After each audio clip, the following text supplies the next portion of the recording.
అనగనగా ఒకప్పుడు సుదర్శనుడు అనే రాజు ఉండేవాడు. అతని రాజ్యం సంపన్నంగా ఉండేది. ప్రజలు సుఖసంతోషాలతో జీవించేవారు. కాని ఆ మహారాజుకు మాత్రం ఒక పెద్ద బాధ ఉండేది. అతనికి ముగ్గురు కొడుకులు. ఆ రాకుమారులకు ఆటలంటే చాలా ఇష్టం. పాటలంటే ఎంతో మక్కువ. కాని చదువంటే మాత్రం అసలు ఆసక్తి ఉండేది కాదు. గురువులు చెప్పినా, పుస్తకాలు తెచ్చినా చదవమంటే తల ఊపేసి మళ్ళీ ఆటలకే వెళ్ళిపోయేవారు. రాజు వారిని చూస్తూ చాలా బాధపడేవాడు. బాగా చదివి శాస్త్రాలు నేర్చుకున్నవారే గొప్పవారవుతారు. రేపు రాజ్యం నడిపేది వీళ్లే. కాని చదువంటే ఇష్టం లేకపోతే ఎలా అని ఆలోచిస్తూ ఉండేవాడు. ఒకరోజు రాజు కొలువులో పండితులతో మాట్లాడుతుండగా ఒక పండితుడు ఇలా అన్నాడు: మహారాజా, మనిషి డబ్బు, అధికారం, యవ్వనం, అవివేకం ఈ నాలుగింటితో చాలా జాగ్రత్తగా ఉండాలి. వీటిలో ఏదో ఒకటి ఉన్నా చెడిపోవచ్చు. అన్నీ కలిసొస్తే మరింత ప్రమాదం. అందుకే విద్య చాలా అవసరం. విద్య మనిషికి కన్నులాంటిది. ఆ కన్ను లేకపోతే జీవితమంతా చీకటే. ఆ మాటలు విన్న రాజు హృదయం మరింత బాధతో నిండిపోయింది. కొలువు మధ్యలోనే ముగించుకుని అంతఃపురానికి వెళ్ళిపోయాడు. రాజు అంతఃపురంలో కూర్చొని తన కొడుకుల గురించి ఆలోచించసాగాడు. వాళ్ళ గురించి తలుచుకోగానే కన్నీళ్లు వచ్చాయి. 100 మంది మూర్ఖుల కంటే ఒక్క గుణవంతుడు మేలు అనే మాట గుర్తొచ్చింది. కొద్దిసేపటికి రాజు తన మనసును చల్లబర్చుకుని ఆలోచించాడు. బాధపడటం వల్ల ప్రయోజనం లేదు. పిల్లలు చదవకపోతే తప్పు నాదే.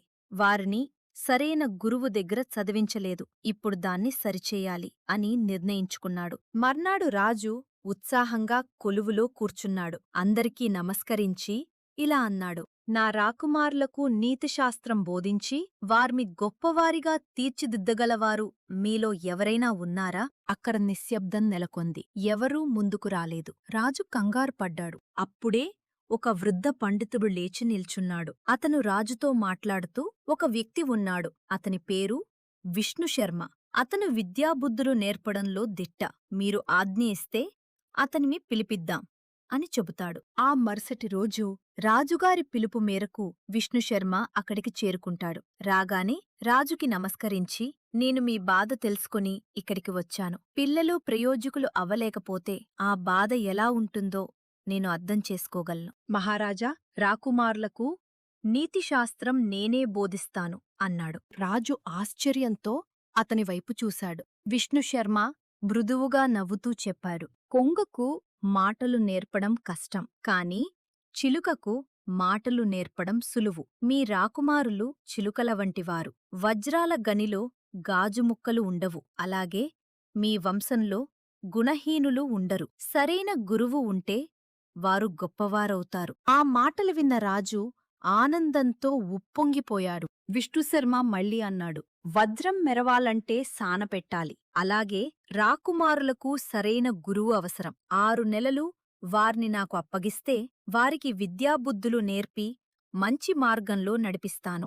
రాజు వెంటనే సింహాసనం నుంచి దిగివచ్చి విష్ణుశర్మ చేతులు పట్టుకున్నాడు. మీ వంటి గురువు దగ్గర చదివితే నా కుమారులు తప్పకుండా గొప్పవారవుతారు. ఈ క్షణం నుంచి వారిని మీ చేతుల్లో ఉంచుతున్నాను అన్నాడు. శుభముహూర్తంలో విష్ణుశర్మ రాకుమారులను వెంటబెట్టుకుని వెళ్లాడు. వారితో కలిసి ఆడాడు, నవ్వాడు, స్నేహంగా మెలిగాడు. కొద్దిసేపటి తర్వాత వారితో ఇలా అన్నాడు: ఆడుతూ అలసిపోయాం కదా, ఇప్పుడు మనం కథలు చెప్పుకుందాం. మంచి కథలు, నీతి కథలు, మిత్రలాభం, మిత్రభేదం, సంధి, విగ్రహం వంటి కథలు వినాలనుకుంటున్నారా?